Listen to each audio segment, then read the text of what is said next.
Hello guys, welcome to our channel Fly High. My name is Prem Mishra and today we are going to talk about how to become a pilot. अगर आपको pilot बनना है तो उसके लिए requirement क्या क्या है, आपको कितने घंटे फ्लाई करना होता है, प्लस में एग्जाम्स कौन कौन से देने होते हैं और मेडिकली अगर फिट होना है तो उसके लिए टेस्ट कौन कौन से होते हैं, प्लस में इसमें आपका खर्चा कितना आता है पायलट बनने में, ये सारी चीज़ बताएंगे। प्लस में आप जब ज्वाइन करते हो एज अ पायलट आपकी सैलरी कितनी होती है और कितने साल तक के लिए जॉब होता है और रिटायरमेंट किस एज में होता है, सारी चीज़ हम बताएंगे। आप तो इस वीडियो को लास्ट तक देखिएगा सारी चीज़ जानने के लिए।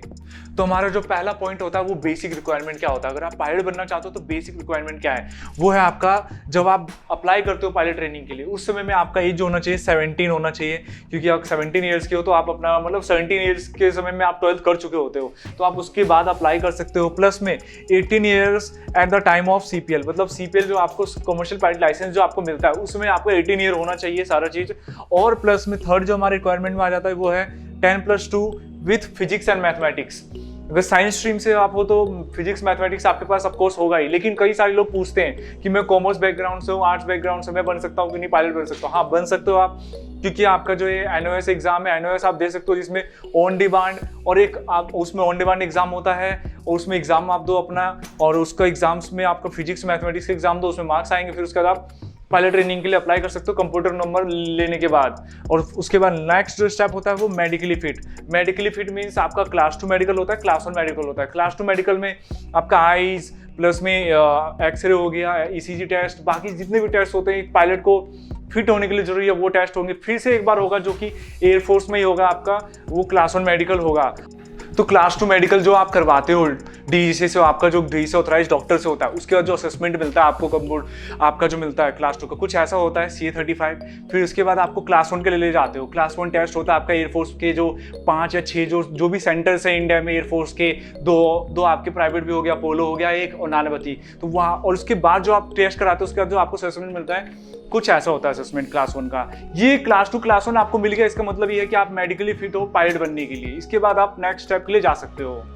तो आपने बेसिक रिक्वायरमेंट तो जान लिया पायलट बनने के लिए, लेकिन उसके बाद आपको एग्जाम कौन कौन से देने होते हैं। लेकिन जिंदगी में आप लाइफ में कुछ भी बनते हो उसके लिए एग्जाम क्लियर करना होता है, तो वो एग्जाम हम आपको बताने वाले हैं जो कि पायलट बनने के लिए चाहिए आपको। तो जो एग्जाम चाहिए वो 6 टोटल एग्जाम होते हैं पायलट बनने के लिए। पहला एग्जाम जो आपका होता है वो होता है नेविगेशन। नेविगेशन में आप एक पॉइंट से दूसरे पॉइंट जा रहे हो तो जो उसमें इंस्ट्रूमेंट होते हैं वो कैसे काम करता है और प्लस में A to B पॉइंट कैसे जाएं, सारा चीज़ आपको उसमें एक्सप्लेनेशन में दिया जाता है, तो वो आपको पढ़ना होता है। दूसरा पॉइंट हो गया आपका मेट्रोलॉजी। मेट्रोलॉजी एग्जाम हो गया, जो वेदर हो गया, फ्लाइट से पहले आप जो करते हो, फ्लाइट से पहले आप जानते हो वेदर कैसा है सारा चीज़, तो सारे वेदर और जो रिपोर्ट्स हो गए सारे चीज़ इसमें कवर हो जाता है, इसका एग्जाम देना होता है आपको।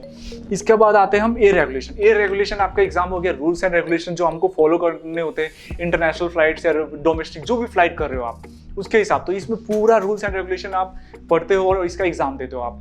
अगला एग्जाम आपका आ जाता है टेक्निकल जर्नल। टेक्निकल जर्नल में ये टेक्निकल जो भी आप एयरक्राफ्ट उड़ा रहे हो उसके अंदर टेक्निकली तो पता होना चाहिए ना आपको, कैसे क्या है, कौन सा सिस्टम कैसे काम करता है, तो इसके अंदर पूरा डीप में हम पढ़ते हैं सारा चीज। उसके बाद एग्जाम होता है, हमें वो ऑनलाइन एग्जाम देना होता है। फिर नेक्स्ट एग्जाम हो गया आपका टेक्निकल स्पेसिफिक। तो आपको जैसे ही आप एग्जाम दे रहे हो तो मतलब प्लस में जो आप ट्रेनिंग के समय सिंगल इंजन मल्टी इंजन जो एयरक्राफ्ट आप उड़ाओगे तो उसके बारे में भी जनरल नॉलेज होना चाहिए ना आपको, तो उसका टेक्निकल एग्जाम होगा। एग्जाम्पल के लिए आपका सेस्ना 152 हो गया, सेस्ना 172R हो गया, प्लस में DA40 DA42 एयरक्राफ्ट, ये एयरक्राफ्ट हो गए जो single engine multi engine aircraft हो गए, इनके आपको एग्जाम्स देने होते हैं। वो POH जो भी है इनके पढ़ के उसके बाद एग्जाम दे सकते हो आप। नेक्स्ट स्टेप हो गया हमारा रेडियो टेलीफोनी। रेडियो टेलीफोनी क्या होगा, इसका एग्जाम्स आपको देना होगा। प्लस में जो अब आप एक फ्लाइट से दूसरी फ्लाइट जाते हो तो ATC से तो कन्वर्सेशन तो बातचीत होती है आपकी, तो उसमें जो हम बातचीत करते हैं तो वो हमें सिखाया जाता है कैसे करें क्या करें, तो वो एग्जाम में बेसिकली हमें वही पढ़ना होता है और एग्जाम देना होता है और क्लियर करना होता है। तो जैसा कि आप सबको पता चल चुका है कौन कौन से एग्जाम्स देने होते हैं पायलट बनने के लिए, लेकिन उससे भी पहले आपको चाहिए होता है कंप्यूटर नंबर, जो कि बेसिकली नॉर्मल आप जो एग्जाम्स दिया होगा अभी तक आपने 12th में ग्रेजुएशन में, उससे पहले आपका जैसे रोल नंबर आता है ना, वैसे एक कंप्यूटर नंबर है जो आपका आता है। इसमें लाइफ टाइम के लिए वैलिड होता है, इसमें आप जा करके अप्लाई कर सकते हो आप अपने एग्जाम्स, DCA एग्जाम्स, और उसके द्वारा एग्जाम दे सकते हो। प्लस में अपने रिजल्ट भी देख सकते हो आप, ये सारी चीज़ें। तो वो अप्लाई कैसे करते हैं, कौन कौन से डॉक्यूमेंट चाहिए होता है, तो हम आपको बताने वाले हैं। तो आपका पहला जो होता है, आपको वेबसाइट पर आपको जाना है pariksha.dca.government.in, इस वेबसाइट पे जाना है आपको। जैसे इस वेबसाइट पर जाएंगे आपको इसमें दिखेगा फ्लाइट क्रू रजिस्ट्रेशन, इसमें न्यू रजिस्ट्रेशन, ओल्ड रजिस्ट्रेशन ये आएंगे। तो आपने अभी तक कंप्यूटर नंबर के लिए अप्लाई तो किया नहीं होगा, तो आपका न्यू रजिस्ट्रेशन होगा, ठीक है। उसके बाद आपको 10th और 12th का आपके डॉक्यूमेंट जो भी आपके हैं वो आपको भरने, जो भी अपलोड करने होंगे, जितने डिटेल्स है उसमें जो जो डिटेल्स है सारी चीज़ें भरनी होंगी, किसी भी बोर्ड से आपने किया हो। उसके बाद आपका हो गया आईडी प्रूफ आपका हो गया, आधार कार्ड हो गया, पासपोर्ट हो गया, ये सारी डिटेल्स, और उसको अपलोड भी करना है। उसके बाद बर्थ सर्टिफिकेट में आपका हो गया, बर्थ सर्टिफिकेट यूज़ कर लो आप, या फिर 10th का सर्टिफिकेट यूज़ कर लो, वो आपके ऊपर है। उसके बाद आता है वेरिफिकेशन लेटर, मतलब बोर्ड वेरिफिकेशन लेटर होता है बेसिकली। देखो सीबीएसई का तो ऑनलाइन हो जाता है, आईसीएसई का भी ऑनलाइन हो जाता है, लेकिन कुछ दिनों बाद आपके घर पे पोस्ट आता है, जो कि उसका डिमांड ड्राफ्ट 500 रुपीज़ पर सब्जेक्ट होता है। और स्टेट बोर्ड का वही, कुछ स्टेट बोर्ड का आपका ऑनलाइन होता है, कुछ स्टेट बोर्ड का आपका ऑफलाइन होता है। प्लस में आपको एक फॉर्म भरना होता है जिसमें बेसिक डिटेल्स, आपका नाम, आपके फादर नेम, प्लस में जो जो बेसिक डिटेल्स है सारी चीज़, फ़ोन नंबर, मेल आईडी, जो मेल आईडी आप यूज़ करते हो वही डालिएगा। ये सारी चीज़ें जब डालते हैं आप, उसके बाद आपको टेम्परेरी कंप्यूटर नंबर आता है। उसके बाद कुछ दिनों बाद जब आप डॉक्यूमेंट सारे भर देते हैं, भेज देते हैं, उसके बाद आपको परमानेंट कंप्यूटर नंबर मिल जाता है। बेसिकली क्या होता है, आपका आपने कंप्यूटर नंबर आपका आ गया, डीईसी एग्जाम्स कर लिया आपने, तो आपको फ्लाइंग स्कूल इंडिया से करते हो, अब्रॉड से करते हो, डिफरेंट क्या होता है आपका। तो पहले हम डिस्कस करेंगे इंडिया का। तो बेसिकली इंडिया से अगर आप पायलट बनना चाहते हो तो आपको 6 एग्जाम्स देने होते हैं, जो कि आपका नेविगेशन हो गया, मेट्रोलॉजी हो गया, रेगुलेशन हो गया, टेक्निकल, और आपको आरटीआर, ये और टेक्निकल स्पेसिफिक, ये एग्जाम्स आपको देने ही होंगे अगर आप इंडिया से फ्लाई करते हो। और 200 घंटे आपको फ्लाई करना होता है, उसमें से 185 आवर्स आपको सिंगल इंजन पे फ्लाई करना होता है, जो कि आपका सेस्ना 152, सेस्ना 172R, ये एयरक्राफ्ट है जो कि फेमस है सिंगल इंजन के लिए। प्लस मल्टी इंजन पे आपको फ्लाई करना होता है, वो है 15 घंटे। 15 घंटे मल्टी इंजन पे फ्लाई करने के बाद कुछ सिमुलेटर ट्रेनिंग होता है। उसके बाद आपका सीपीएल आ जाता है आपका, जो कि डी से इशू करती है आपका सीपीएल। और मतलब इसमें आपको क्या होता है, डॉक्यूमेंट्स आपको सबमिट करने होते हैं, आपका लॉग बुक, जो फ्लाइंग आवर्स आपके उस पर होते हैं, प्लस में आपका क्लास 1 मेडिकल हो गया, एफआईटीएल हो गया, और ईएलपी टेस्ट हो गए। सारे डॉक्यूमेंट जब आप डी से में सबमिट करते हो तो फिर आपको लाइसेंस मिलता है। दूसरी तरफ अगर हम फॉरेन कंट्री से करते हैं तो क्या और डिफरेंस होता है, तो पहला डिफरेंस जो होता है, आपको 3 एग्जाम देने होते हैं। बेसिकली कॉमनवेल्थ कंट्री से कर रहे हो तो आपको 3 एग्जाम देने की जरूरत है, जो कि एक में आपका कंपोजिट एग्जाम होता है, जिसमें नेविगेशन और आपका मेट दोनों मिला के एक कंपोजिट एग्जाम हो जाता है, प्लस में एक रेगुलेशन आपको एग्जाम देना होता है। ये कॉमनवेल्थ कंट्री के लिए है। और अगर आप फॉरेन दूसरी नॉन कॉमनवेल्थ कंट्री की बात करें तो आपको 4 एग्जाम देने होंगे, जो कि नेविगेशन, मेट्रोलॉजी, रेगुलेशन और एक आरटीआर, ये 4 एग्जाम आपको देने ही होंगे। उसके बाद आप ये सारे डॉक्यूमेंट जब आप वहाँ से करके आओगे, अगर पहले आपने ये एग्जाम्स क्लियर कर लिए हैं तो आपको सीधा डॉक्यूमेंट्स आपको सबमिट करने डीईसी में, आपको आपका लाइसेंस मिल जाएगा। अगर नहीं क्लियर किए हैं तो आपको पहले एग्जाम्स क्लियर करने होंगे, ये सारे एग्जाम्स, उसके बाद आप सबमिट करोगे सारे डॉक्यूमेंट्स, सारे चीज़, क्योंकि वहाँ से करके आए हो तो प्लस में आपको कन्वर्जन फ्लाइट भी करना होगा। आपको जो फ्लाइंग क्लब्स है इंडिया में, उस वहाँ पे फ्लाई करना होगा, कुछ घंटे की आपको फ्लाइंग करना आता है, फॉरेन कंट्री से करके आए हो तो। ये सारी चीज़ें करने के बाद आप जैसे ही डॉक्यूमेंट सबमिट करोगे डीईसी में, आपको या आपका मिल जाएगा इंडियन सीपीएल। इंडियन सीपीएल के बाद फिर आप जॉब के लिए अप्लाई कर सकते हो। हमारे वीडियो का जो मोस्ट इंपॉर्टेंट पॉइंट है कि पायलट बनने का कॉस्ट क्या होता है, कितना आपका खर्चा आता है, वो आपको पता होना चाहिए पायलट बनने से पहले इस करियर में। तो आपका जो कॉस्ट जो आता है आपका इंडियन अब्रॉड में जो आता है, वो आता है 35 से 45 लाख रुपीज़, जो कि इंडिया में आप करते हो फ्लाइंग, तो ये डिपेंड करता है कौन से फ्लाइंग स्कूल से कर रहे हो।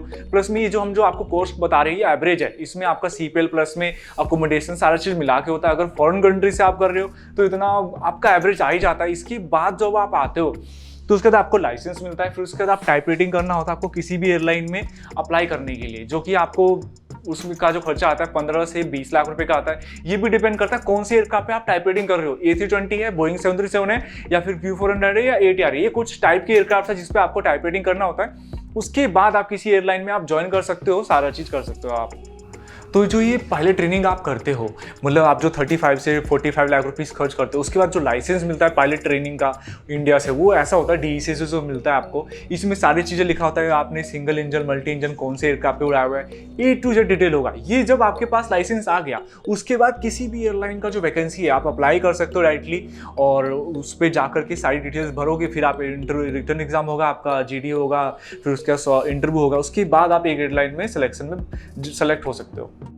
तो जैसा कि हमने इस वीडियो में आपको बताया कि आपको फ्लाइंग जो है इंडिया से करना चाहिए, अब्रॉड से करना चाहिए, सारी डिटेल्स बताई है। इसके अलावा जैसे ही आप सारे ये डिटेल्स करते हो, जैसे कंप्लीट करते हो, उसके बाद आपको सीपीएल मिलता है। सीपीएल के बाद आपको एयरलाइन में जॉब के लिए, वैकेंसी के लिए वेट करना होता है। जैसी वैकेंसी होता है आप उसके लिए अप्लाई कर सकते हैं और उसके बाद क्लियर करके एयरलाइन में जा सकते हैं। दूसरा एक और होता है कि आपका टाइप रेटिंग। टाइप रेटिंग क्या होता है? टाइप रेटिंग करना होता है, उसके बाद भी जॉब कर सकते हो। बेसिकली टाइप रेटिंग ऐसा है जो कि एयरलाइंस में आप एयरक्राफ्ट देखते हो उसके ऊपर टाइप रेटिंग करना होता है, उसके बारे में ये स्पेसिफिकेशन कैसे फ्लाई करते हैं, सारा चीज, वो सारी नॉलेज आपको बताया जाता है। सारी चीज कंप्लीट करने के बाद आप एयरलाइन ज्वाइन कर सकते हो। इसके अलावा आपका हो गया नॉर्मल सीपीएल में सारी चीजें आ गई, और एक कैडेट प्रोग्राम होता है जो कि कैडेट प्रोग्राम में आपका सीपीएल प्लस में टाइप रेटिंग प्लस में आपका जॉब सिक्योर होता है, सारा चीज होता है और ये बहुत अच्छा होता है। इसके बारे में हम वीडियो बताने वाले हैं, हम आपके अपकमिंग वीडियोस आप देख सकते हैं जिसमें हम पूरा डिटेल में बताने वाले हैं कैडेट प्रोग्राम और नॉर्मल सीपीएल में क्या डिफरेंस है।